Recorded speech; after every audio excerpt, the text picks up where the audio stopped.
Good afternoon, Brown community, and everyone else tuning in today from wherever in the world you may be.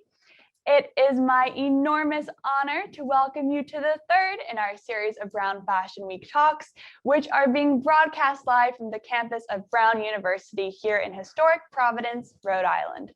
I'm Sasha Pinto, the president of Fashion at Brown, which is the student organization hosting Brown Fashion Week. We are Brown's oldest incubator of style on campus, with over 130 members in 11 departments, ranging from fashion designers to editorial, business, and more. The highlight of our year, of course, is Brown Fashion Week. And this year we have a particularly spectacular lineup of 15 speaker events spanning the course of 2 weeks that will culminate with our design team's runway show. And this afternoon, we are thrilled to welcome two of the most highly respected CEOs in the fashion industry today, Isabelle Guichot of Maje and Patrice Louvet of Ralph Lauren. And to introduce them, I'll turn the Zoom mic over to Fab's Vice Presidents, Emma Rosenkranz and Celia Heath, to tell you more. Thank you so much, Sasha. I am so delighted to tell everyone about Mr. Patrice Louvet, who is the president and CEO of Ralph Lauren Corporation and also serves on the Ralph Lauren Board of Directors. He joined Ralph Lauren in 2017 after serving as group president at Procter & Gamble. In his role as president and CEO of Ralph Lauren, Mr. Louvet is accountable for driving Ralph Lauren Corporation's next great chapter strategy and execution, and is dedicated to building up the brand's long-term goals of sustainability, growth, and creation.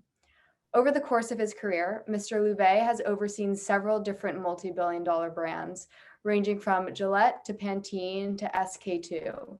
He has held business leadership roles globally in Europe, Asia, and North America, making him an absolute expert on the global beauty and fashion industries. His track record in the business realm, from e-commerce to wholesale to directly operated retail, tells us all we need to know about his expertise in growing major global brands. Mr. Louvet graduated from the ESCP Business School in Paris and received his MBA from the University of Illinois. He also served in the French Navy as a naval officer for 2 years, from 1987 to 1989. So suffice it to say, Mr. Louvet has truly done it all. And now, Emma, over to you to tell us about Miss Isabelle Guichot. Thank you, and that's wonderful.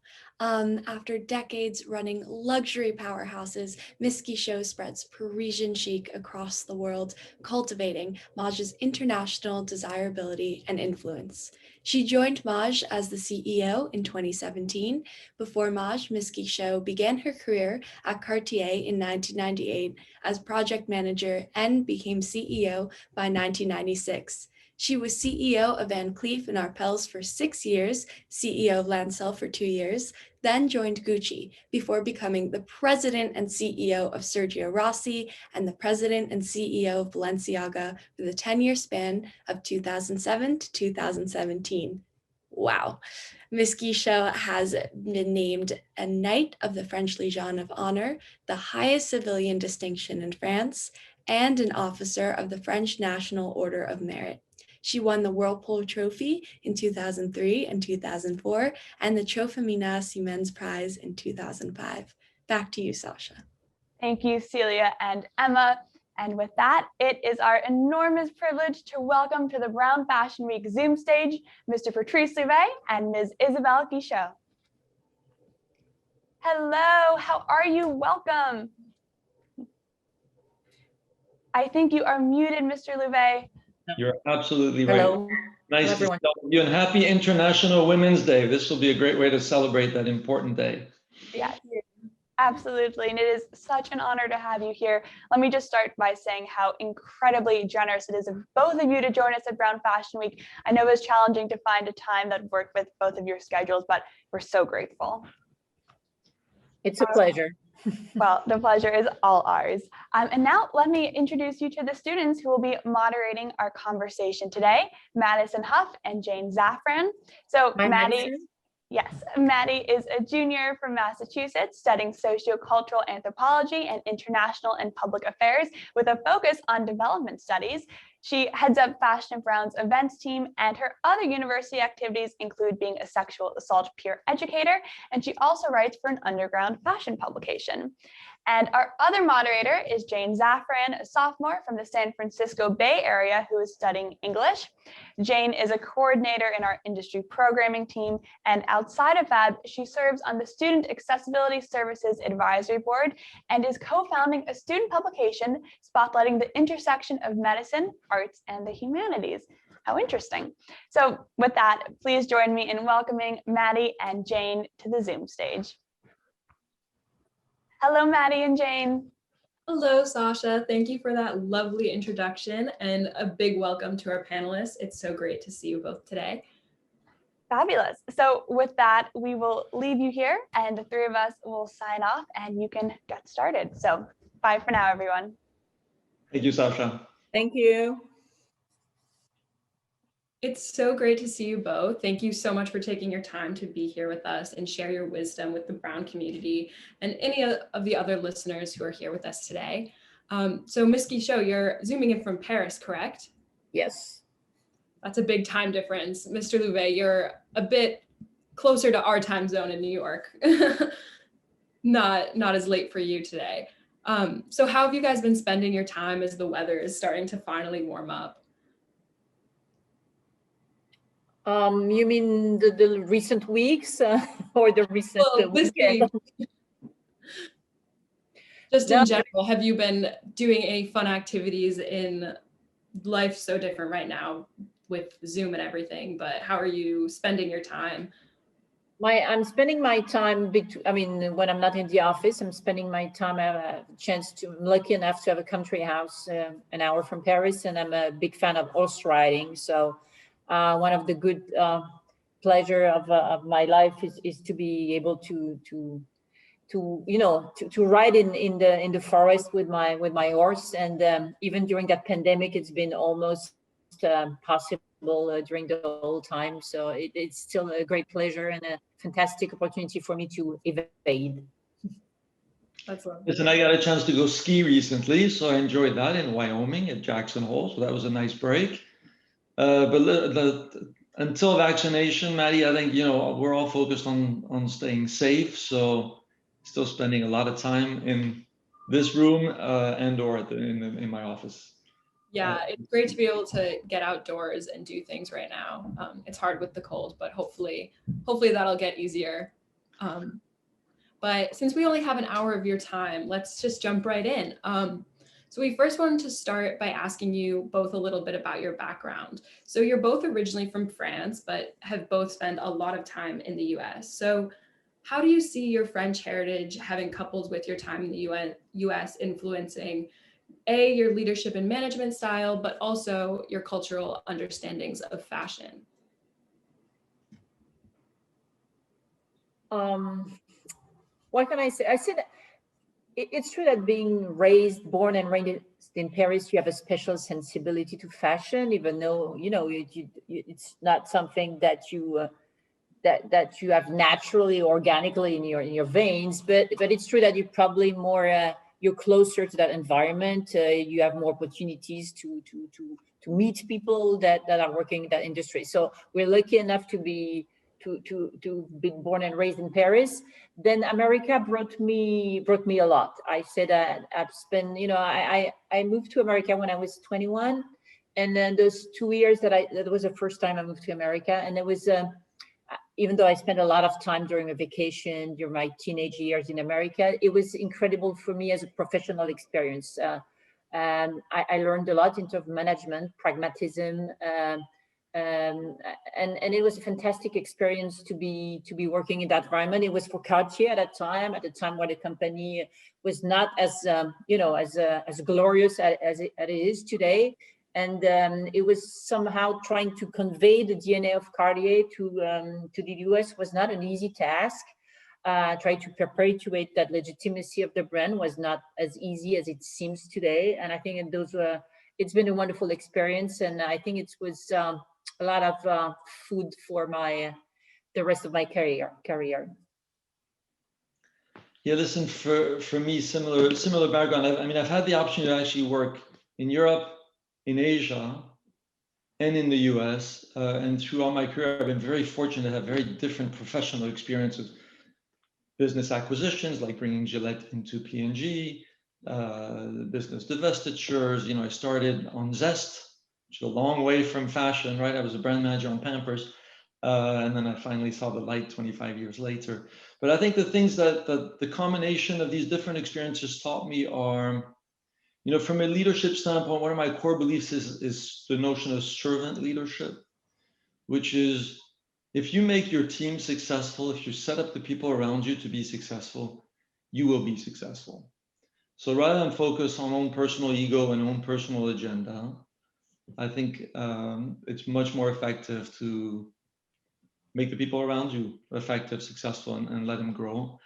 The second learning and belief for me is something I picked up in my time in Japan, which is actually, it's a Chinese saying, which is we have 2 ears and 1 mouth. And there's a technical reason for that, right? So the power of listening, the importance of taking the time to understand before jumping to conclusions, before sharing one's points of view.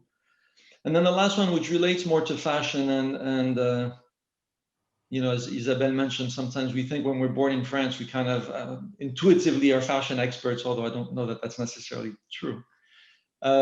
Is learning this balance of magic and logic, which I think is key in many industries, particularly important in our industry, which is the ability to dream, the ability to tap into emotions, right? To really talk to people's heart, but also combine that with data and analytics and operational discipline. And I think through combination of these different cultural experiences, professional experiences, those are the things that have really stood out for me.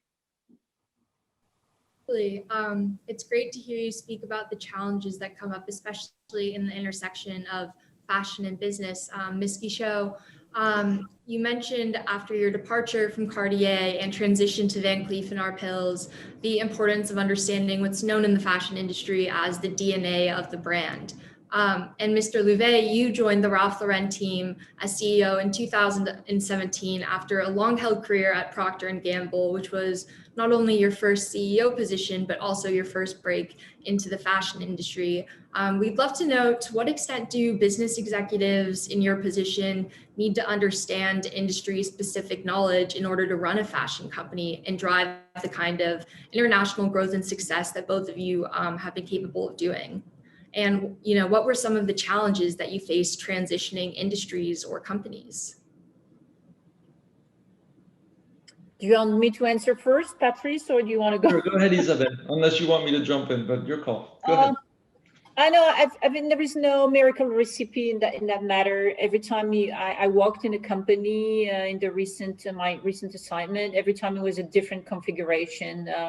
Recipe that you can just duplicate. That's not the way it works. Every time what is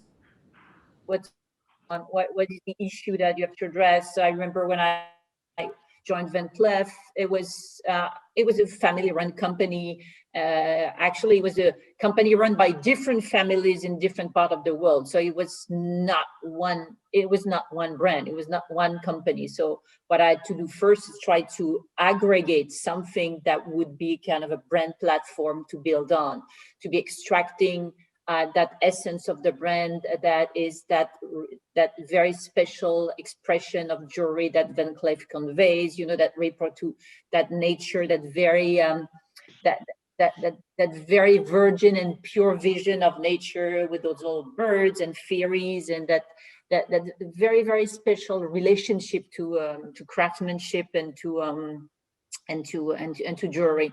Every time you need to understand the special configuration, and also it was a company that's been run by a family, so you had no management structure whatsoever. I remember the first day I came and I said, "Where is the meeting room so I can, do one-to-one appointment with the key managers?" And they answered, there was no meeting room. And that you could feel in the company, that there was no meeting room whatsoever. Everyone was working on its own agenda. So it was a kind of complete shock for me, coming from Cartier, that it was kind of a major at that time. So every time you enter into a company, it's a different story. When I joined Balenciaga, which was 13 years ago, it was a rather small company with 3 stores in the world and a few wholesale accounts, but with an engine in creativity that was so powerful that it was just like a mad horse. You just had to really try to find the right rhythm and to make sure that was not exploding all around and jumping all around, but that you could develop it with a nice pace, with a nice rhythm, while serving the DNA and being faithful to the legend of Cristobal Balenciaga, and by being not running too fast, which can be an issue in different companies, but running at the right pace and really solidly establishing the ground and the roots of the company for the future. I would remember something that was very, that I always kept very, very unique in my memories. When I was handed over the keys of Entrepreneur Pulse by Johan Rupert, the owner of Richemont, he told me, keep it pure and virgin. And he said, you're not here for to build the success of Van Cleef for the short term. You're here to build the basic for that company to be successful in 50 years time. I see today in the windows of Van Cleef, all the products that we've built from the start, they're still there. The company, the image is still intact, very pure, and everything we shaped among that chaos probably was true to the legend and the history of the brand, because it's still there. I love this 50-year lens. We talk a lot about that at Ralph Lauren, actually, which is, what is the brand going to look like in 50 years, not just next quarter. So this is absolutely right. Listen, for me, I found some common elements across industries, having worked on razors and diapers and cleaning products, and now fashion, which is, for consumer-facing products, you're dealing with a consumer, right? So understanding who your consumer is, what makes them tick, what's in their what is in their consideration set. Second is you're dealing with the product, so understanding how you want to position the product, how you want to differentiate it versus others. You're of course dealing with the brand. So to Isabelle's point, you got to get to the heart of what does the brand stands for, what's its purpose, what are its values, right? And then you're dealing with the company, so you need strategies, you need operational discipline. I think that's relevant across all businesses. What has struck me the most as I've changed industries and moved into the fashion world is the fashion world is much more about dreaming, right? And we often say with Ralph that we're not in the apparel business. We're not a fashion company. We're in the dreams business. And I often compare Ralph Lauren more to Disney than I do to other companies that may come to mind first. So this notion of this ability to dream, and you need designers who can dream, right? That's always the challenge, is finding someone or a team of individuals who have the ability to do that. And then the other dimension is it's all about emotion, right? If people start to compare prices, and this bag is 2,500 and this one is 2,350, so I'll go for the one for 2,350, you've screwed up, because it's all about what emotion do you trigger in this notion of irresistibility. And then the third one is just the pace of innovation. Just to give you a number, we develop 70,000 different products every year, right? Not 3 styles, 70,000. Now at Ralph Lauren, we have a pretty broad range that goes from, a pair of socks to $100,000 watches. But so there's a complexity, there's a pace of innovation, since things change every season, that is pretty significant, and a significant change from the world I come in. But I think the fundamentals, if you understand the fundamentals well, you can transition industries relatively effectively. Yeah, that's great. You both talk a lot about how the brand is the most important thing to remember, and you're not just building a product, you're building a brand that's going to be able to persist for 50 years in the future, and really keeping that message at the core of your work. But I also imagine, as a CEO in fashion, your approach to the brand may sometimes vary with what the designers may have in mind. So as a Never happens. Never? Go ahead. As a business executive, does your strategic plan for the brand ever clash with what the creative vision of the designer has in mind? And how do those power struggles play out, and how do you make sure to maintain the brand, but also taking into account what the designers may have in mind? That's what makes our job fantastic, and for me, it's been an incredible driver in my career, is that we live in an industry where you have always to balance rationality with a dream, as Patrice mentioned, that irrational sense of what's the consumer is going to like tomorrow, that irrationality also to be creating trends. So you need a lot of intuition and to balance this with a sense and sound business acumen. So it's a balance, and for me that makes that kind of a job very interesting, and that's one of the reasons why I shifted from the jewelry industry that I find a little slow in my I find it a little slow for my personality, and I moved to the fashion industry that I find more challenging in terms of creativity. That was more answering my personal aspirations. Yes, of course, sometimes you have clashes. Yes, sometimes you have tensions. Yes, sometimes you have struggles, but that's dynamic. That tension makes it relevant and makes that's how you shape the future of a brand, of a fashion house. I would say that every time I've tried to remain very I would say conscious about my role in those kind of struggle or tensions. I would never say to a designer, I don't like it, or it's not my taste, or it's not my role to have an aesthetic judgment. My role is to make him reflect and wonder about who's the client for that. Who's going to be the woman you project in that clothes? Who's going to be the market? How is the Chinese consumer going to answer to that kind of product? I'm just projecting the designer into what he sees, and sometimes he sees things that I'm not seeing. He's like the everyone, it's going to be a clog. The clogs are going to be back in fashion, and everyone will be wearing clogs. I'm not the one anticipating it, but probably the designer will be anticipating it. And I'm just here to make sure that is somehow anticipating the right trends, that it makes sense, that is able to express it correctly, and that it would make sense for the consumer, and that then the whole company is in place and in order to be able to follow the pace.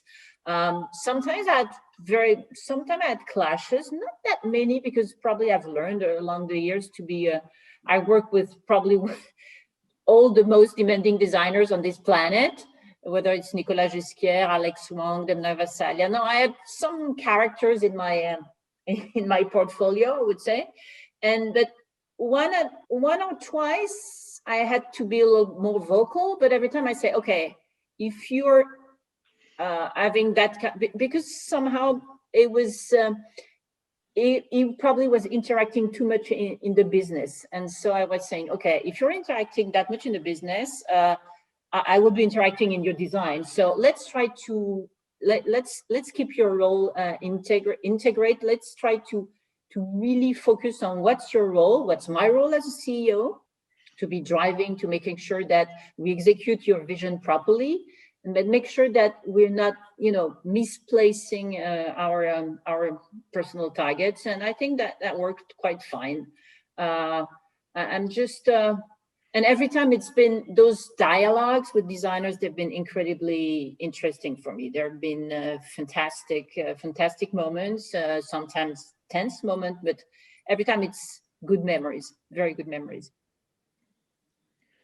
Well, listen, I've been at Ralph Lauren almost 4 years now, and I am happy to report that we have not had any clashes between Ralph and I. And I think parts of that is because we took a lot of time in the beginning to align on the vision and the ambition for the company.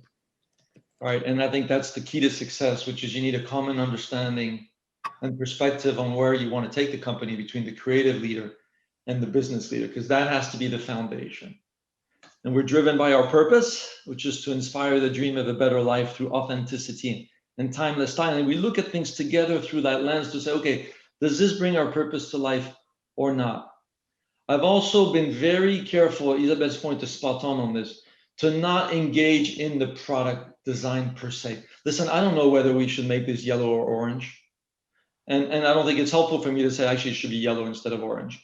So both Ralph and I have been actually really good at respecting each other's space, and obviously being helpful to each other, but also knowing who leads in what specific areas. And with a real partnership mindset, I think it only works if you have the partnership mindset. Now, we talked about magic and logic earlier, and with magic, there are things that sometimes are not realistic. Okay, so I'll give you a recent example. We did a fashion show recreating a club, 1930s club, called Ralph's Club. And the fashion show was actually really well received. And as a result of that, Ralph said, well, let's open clubs, not just for a fashion show, let's just open clubs, which conceptually is very exciting and probably would be very relevant at the time. But you do the math and the financial math and you say, not possible. Okay. Oh yeah, but let's try. Not possible.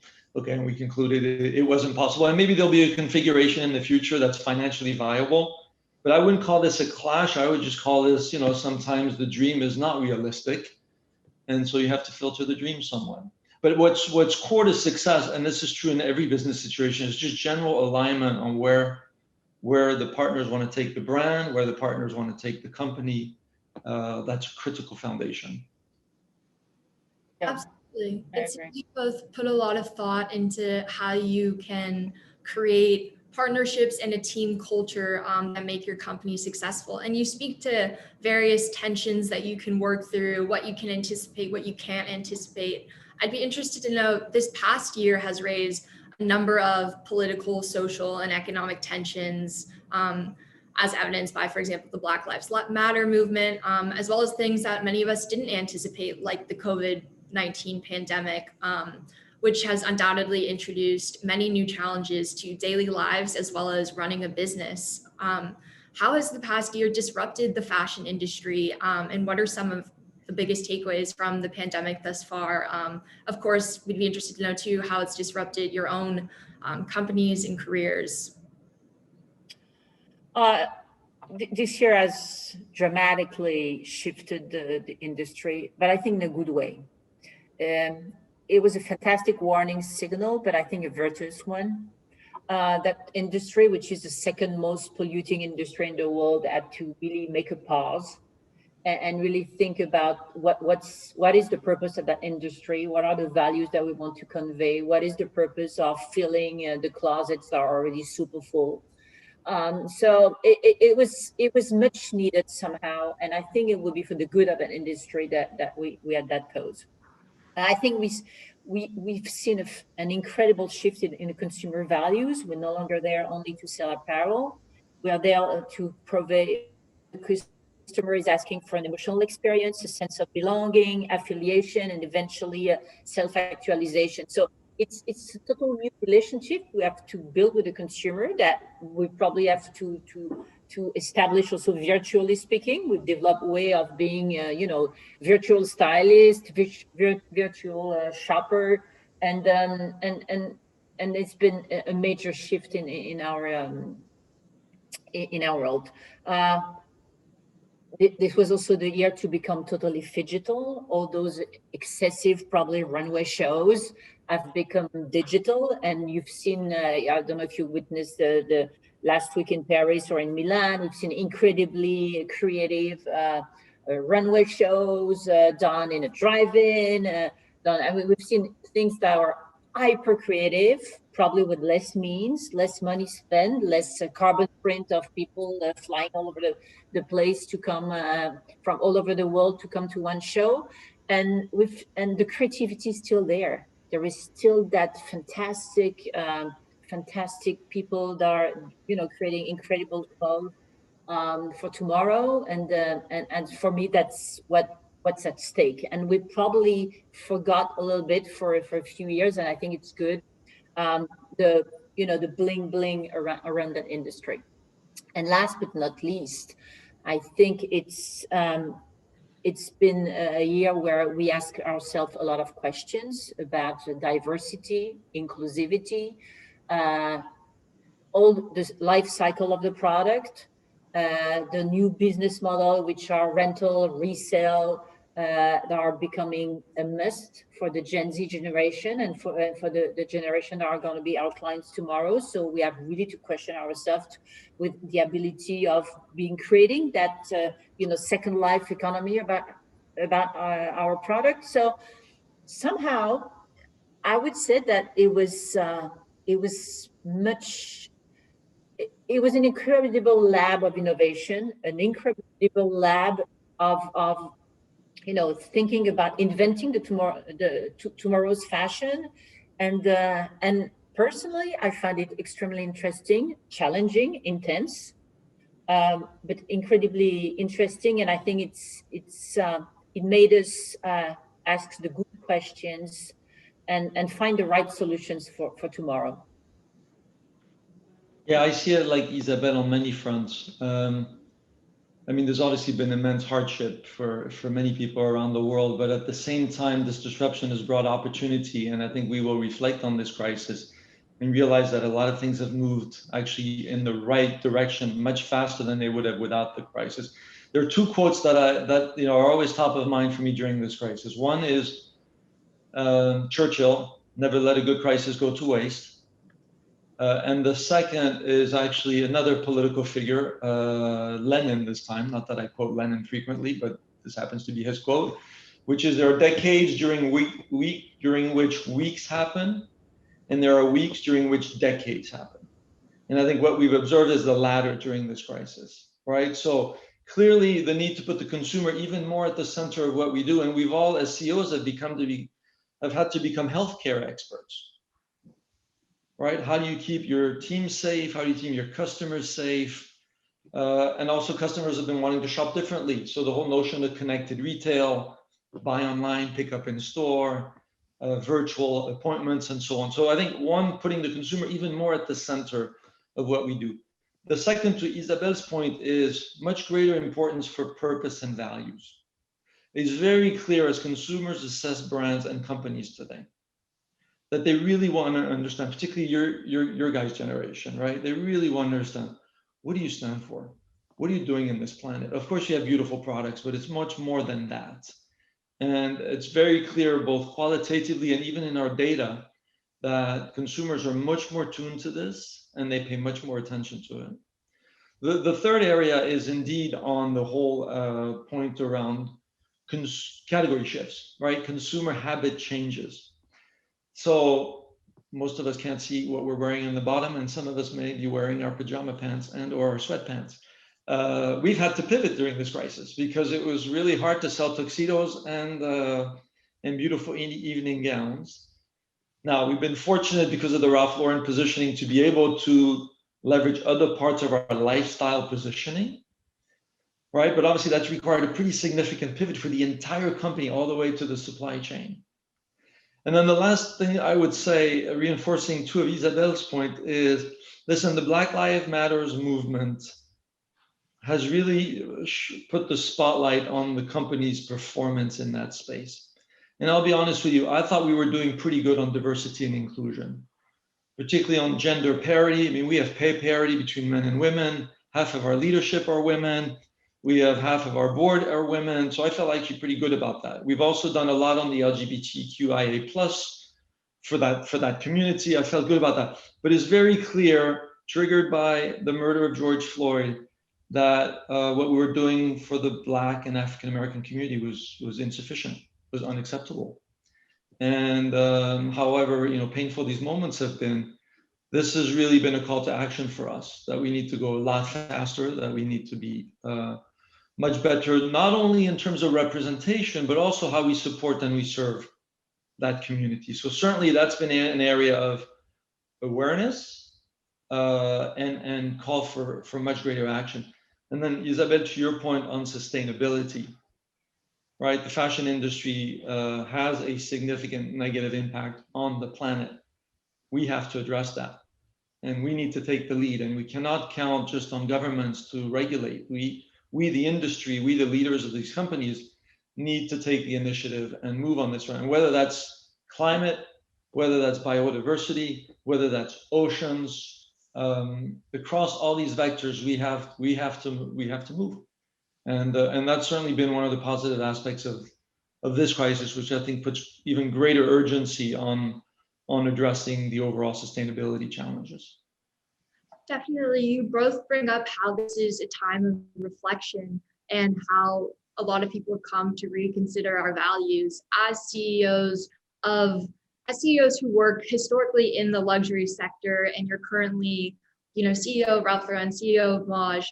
The industry you work in, the companies you work for, sometimes have been characterized by modern excess, consumerism, luxury. There's certain connotations, but of course, it's so admirable and important that you're thinking about what are we doing to move forward. And in a world that's becoming increasingly globalized, where everything is driven by technology and media, we're looking at our values again. And you mentioned sustainability, for example, and diversity and inclusion. It's really admirable how you're thinking about where do we want to go moving forward, while acknowledging what's been going on in the past, which I think is really admirable. Yeah, I completely agree. You both talk about how, I love that Lenin quote, the weeks in a year or decades. I think it's really important that the fashion industry does start to push to do better and respond to the world that's happening around us. A lot of Gen Z consumers make judgments off of brands based off of the kind of sustainability and accessibility, diversity actions that they have put forward. And especially during the pandemic, I think the emotional response of fashion is a really important thing to think about. When we're more frequently at home, fashion doesn't just become something that we're showcasing to the world around us. It becomes something that is important and valuable to us. So in terms of stay-at-home fashion, I know Ralph Lauren has made the addition of RL at home and online space to share stories, advice, and any other relevant at-home topics. So I just want to hear more about that and how that space has provided a community for people to really make those emotional connections in a time when we're also isolated, and how fashion is able to help us do that. Yeah, listen. For us, we try to walk in our consumer shoes, right? And at the beginning of the crisis, it was pretty clear that the traditional advertising and messaging just wasn't relevant, right? Because people were worried about being stuck home. People were worried about dying. And so you can't just go on and advertise and communicate like it's any normal day. The team, which is very creative, thought through, okay, so now all these people are confined. They're stuck at home with their children, and maybe they need some inspiration on just to kind of change their mood, and maybe even just give them some ideas on what to do. So that was the impetus for the idea, which is, okay, Ralph Lauren at home, let's tap into our heritage, right? And the good news, we have 53 years of amazing heritage, so there's a lot to work with. And let's provide examples, stories, exercises, even, we had brownie recipes from Ricky Lauren. We had drawing books that you could print in your home and use the polo bear and so on, in a way to really engage differently with customers, right? So it's back to purpose, values, having a higher level conversation with them. That's not just about selling product. So we didn't know how people would respond. We've actually been very positively surprised by the level of enthusiasm around that. And if you think about who we are as a company, we're a lifestyle brand, right? You come into a Ralph Lauren world. You don't just come in to buy a product. You come into a world, and when you wear us, hopefully that helps you project into a specific world. So it felt like Ralph Lauren at home was a nice expression of that overall lifestyle positioning for the company.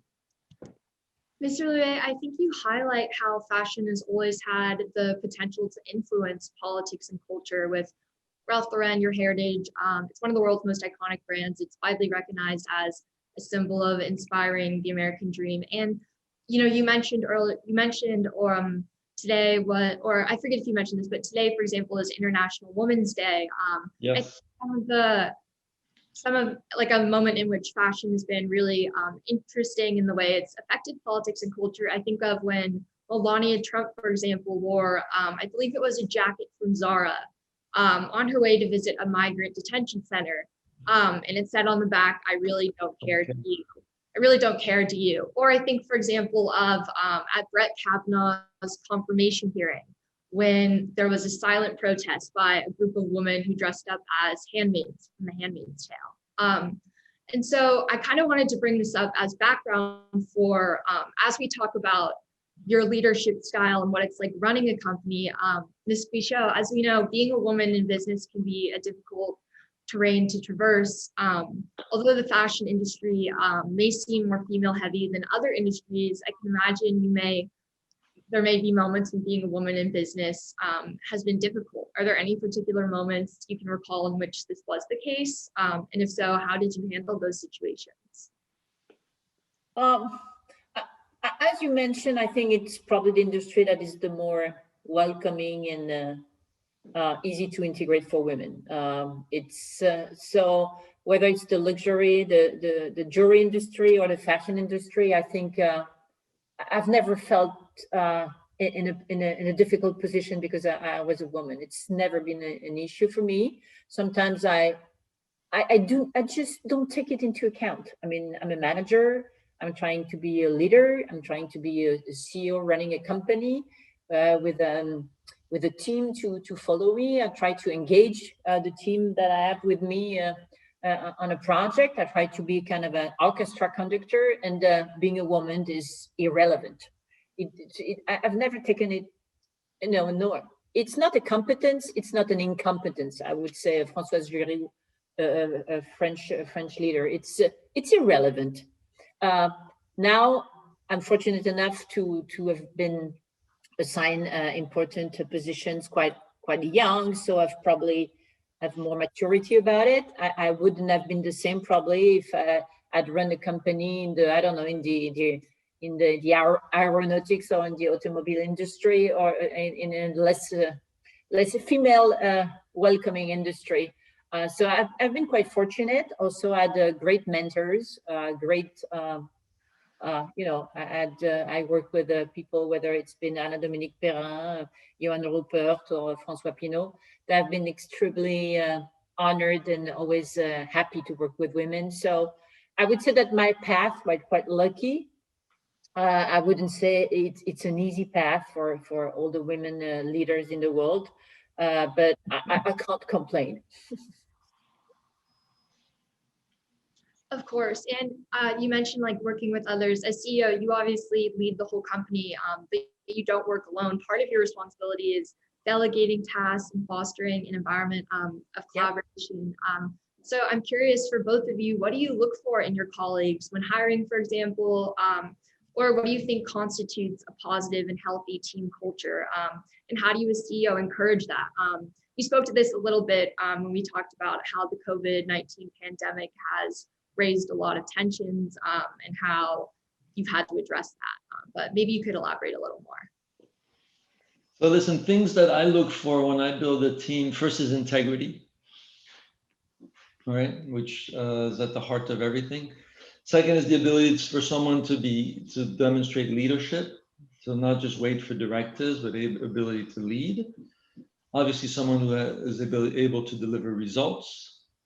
Someone who cares about developing others and their teams. So back to my earlier point on servant leadership, I want to be surrounded by individuals who want to grow their people, not just develop their own career. Constant learners, people who, whatever their age, right? And I'll tell you, Ralph is so inspiring. Ralph is 81. Ralph is one of the most successful designers in the history of this industry. Ralph is constantly learning. He's constantly looking for new things, constantly experimenting. And I think that's incredibly important. And then someone that wants to make a difference, right? Wants to make an impact. Isn't just looking to get a salary increase or a stock grant increase, but wants to make a bigger impact. Culture-wise, Jane, I think this is going to sound like motherhood and apple pie, but people who are driven by a mission, a common vision, a common mission, people who have each other's back, right, who support each other, people that really bring to life the what we've called the Ralph way: love what you do, work hard, never compromise, those kind of things, are actually really really important to us. So it's both behaving that way, role modeling it, and rewarding it as well. But you know, there's another saying I have, which is culture eats strategy for lunch, breakfast, and dinner. And so getting culture right, getting the people right, getting culture right is fundamental to our success.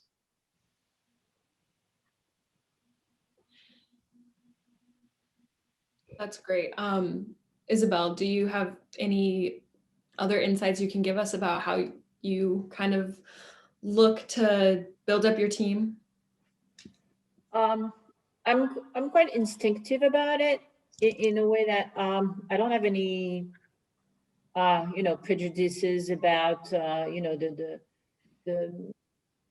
profiles that I want. I try to always think that if I take that analogy with a opera conductor, orchestra conductor, I try to have different musicians. So I pay quite a lot of attention to the profile of the people that I take in my teams, but also to the harmony of the orchestra. I try to have people playing different roles and to make sure that the whole sound will be nice and that the music will play loud. So I try also to make sure that I gather around me a good team of players that will work hard but play hard too, and that in the end they will all interact in a nice way together. So I pay a lot of attention to interactions. Of course, the basics being I want people to be integers. I want people to be clever, smart, fun, professional, expert in their field, and but I also want people to be able to have that ability to have. I pay a lot of attention to the soft skills of the people. When I look at the curriculum, most of the time I look also at what they've done. I love people that have taken risk in their life, that have done probably not very the usual path. People that have some diversity in their profile, that have done things differently, that have experimented things. So I try to gather people a great team. And I'm really happy most of the time because a lot of people have followed me in their careers, and that's always so very rewarding when you have people that are following you company after company. Sometimes it's a kind of a legacy, and I think it's very interesting to have people that are somehow along the way following you. I love that analogy you use of the orchestra. I think that's a lovely way to put it in building your team.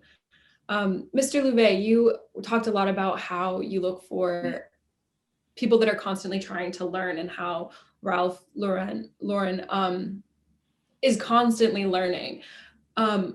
We talked about this a bit when we were talking about branding, but one of the things that you outlined as one of your 5 strategic priorities when you joined the team in 2017 was that you wanted to win over a new generation. For a brand that has always appealed to the American dream and kind of had that timeless style for generations, how do you couple that constant learning with branding for this new generation? Great question. Listen, the brand heritage, the core values of the brand, those don't change. What evolves is how you express them. So we're really clear on what the company purpose is. We're really clear on what the brand values are. And then as we, this company's been around for 53 years, so it's had to win multiple new generations to continue to thrive. Then we take the time to understand who we are serving, what matters to them. So some of this can be obvious, but what type of products are relevant for them. Obviously, the more formal suit and tie may not be as relevant for the new generation as it was for Gen X. So to make sure we have the right product offering, and then it's making sure we connect with the consumer in the right locations and places, right? So I don't know how many of you read the paper version of the New York Times, but I suspect not that many.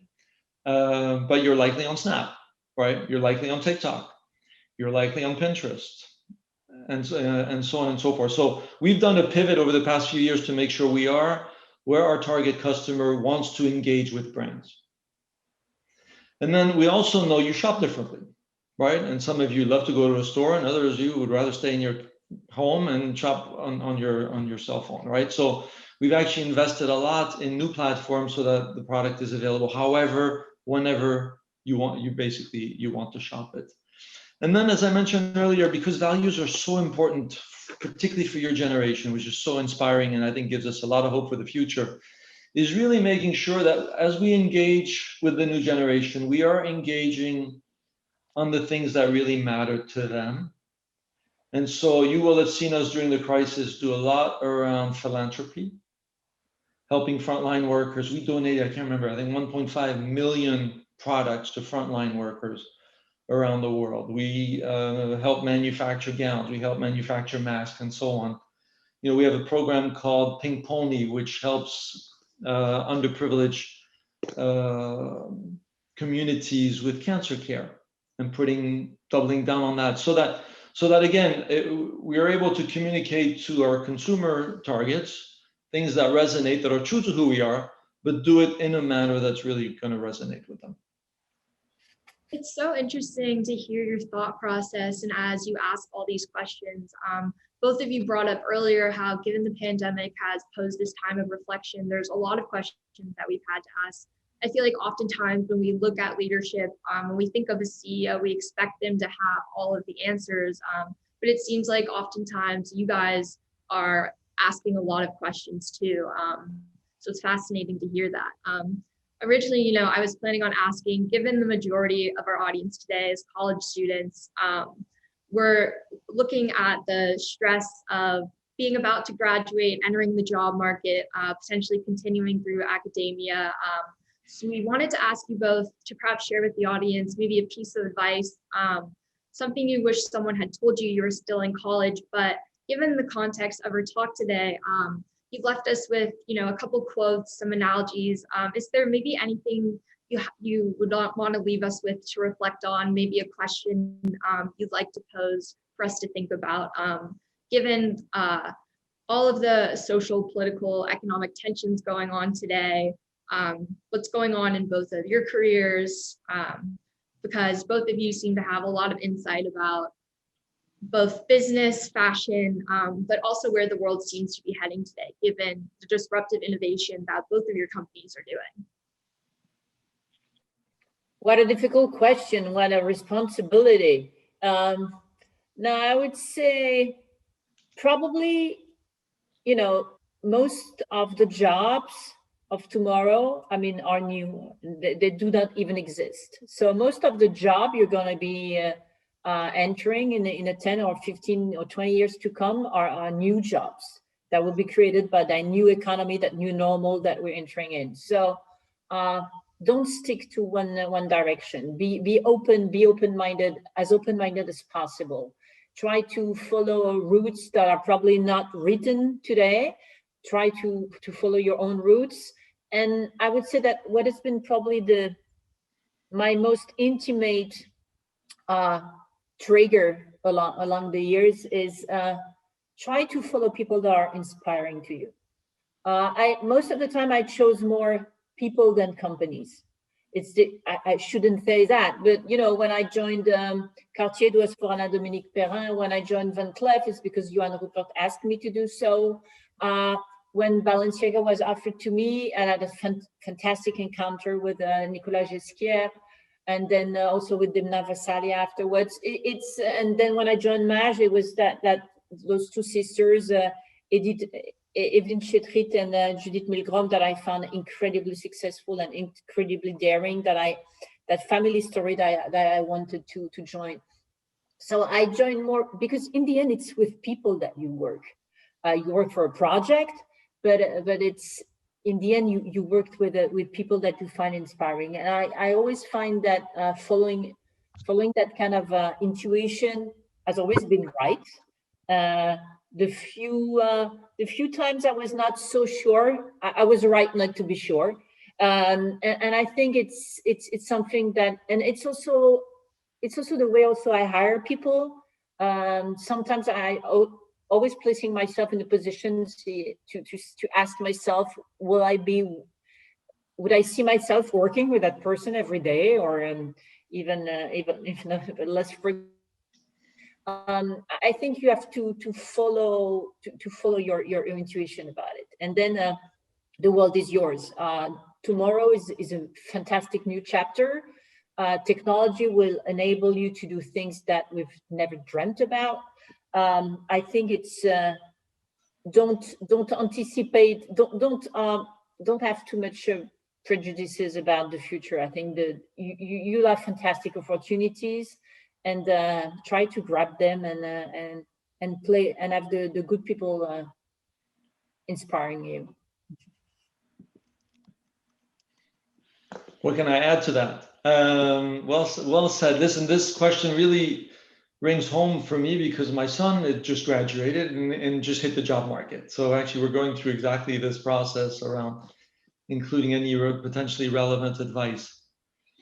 So a lot of what I'm going to say is actually, I think Isabelle touched on.